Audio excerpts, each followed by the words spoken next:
maintenant en direct Simone Rodan-Benzaken, la directrice Europe de l'American Jewish Committee. Bonjour Simone. Bonjour Steve. Et merci de nous rejoindre cet après-midi. Vous voulez évoquer aujourd'hui l'inquiétante percée de l'AfD en Allemagne. Simone, que s'est-il passé dans l'Est du pays ?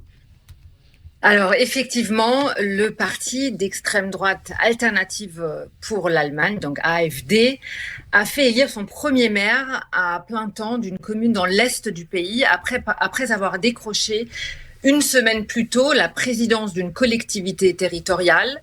Et cela ne va probablement pas s'arrêter là. Selon un sondage de la chaîne de télévision Mitteldeutscher Rundfunk, donc MDR, l'AfD en Thuringe obtiendrait même 34% des intentions de vote dans le Land.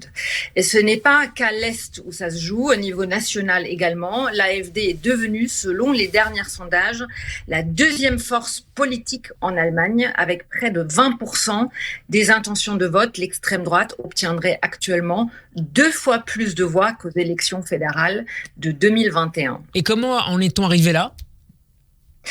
Alors, vous avez raison de poser la question. Il y a des raisons multiples, conjecturelles. D'abord, avec un mécontentement croissant vis-à-vis du gouvernement fédéral actuel, qui existait déjà du temps d'Angela Merkel, mais qui s'est sérieusement accéléré avec l'actuelle coalition, dans laquelle chaque parti fait des compromis, mais renie du coup également un peu son ADN. Ce mécontentement est aussi lié au sentiment de relégation, plus encore à l'Est avec l'inflation et des infrastructures en déclin. Ensuite, notamment encore une fois à l'Est, il y a aussi un sujet de fond qui date. L'Allemagne de l'Est n'a jamais vraiment effectué le même travail face à sa propre histoire que l'Ouest. Les idéologies racistes et antisémites ont donc beaucoup plus perduré. Déjà en 91, je ne sais pas si vous vous souvenez, après la réunification, plusieurs dizaines de néo-nazis avaient attaqué une résidence avec des réfugiés dans la petite ville de Hoyerswerda. C'est aussi pour ça qu'il faut comprendre que la crise migratoire notamment a produit un sentiment d'insécurité culturelle dans le pays et encore une fois, plus encore à l'Est. Il y a beaucoup d'autres raisons qu'on n'aura pas le temps de traiter ici, oui. Mais voilà, une des principales. Et quelle est la conséquence de ce succès de l'AfD pour la communauté juive ? Alors, comme vous pouvez l'imaginer, la peur grandit au sein de la communauté juive allemande, à peu près 120 000 personnes.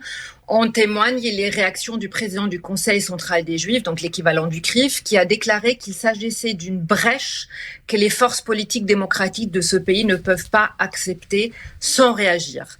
Bien que le parti se présente comme un ami de la communauté juive et d'Israël, il existe plusieurs preuves du contraire, telles que de nombreuses déclarations antisémites de membres et de dirigeants du parti. Différentes enquêtes journalistiques ont également montré que certains d'entre eux avaient même fait partie d'organisations néo-nazis. Et qu'en est-il des électeurs de l'AfD ?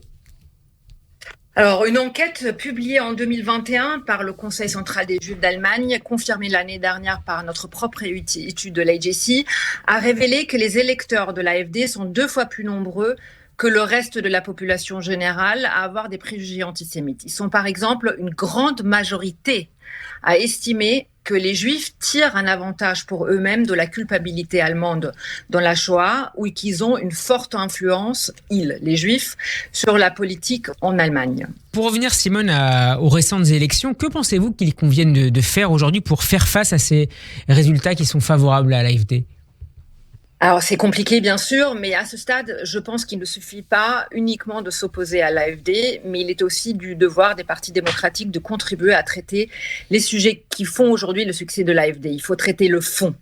Les partis démocratiques devraient enfin s'attaquer par exemple aux problèmes de l'islamisme, de l'intégration, mais aussi essayer de proposer des solutions contre le déclassement, notamment encore une fois à l'Est. En négligeant certains problèmes comme les partis l'ont fait pendant des années, on laisse l'AfD un espace politique qu'il sait exploiter habilement à son avantage. Merci beaucoup Simone Rodan-Benzaken pour cette chronique à réécouter en podcast sur radioj.fr et en vidéo sur notre page YouTube. Je rappelle à nos auditeurs que vous êtes la directrice Europe de l'American Jewish Committee. Shabbat Shalom, à la semaine prochaine. Shabbat Shalom, Steve, à la semaine prochaine.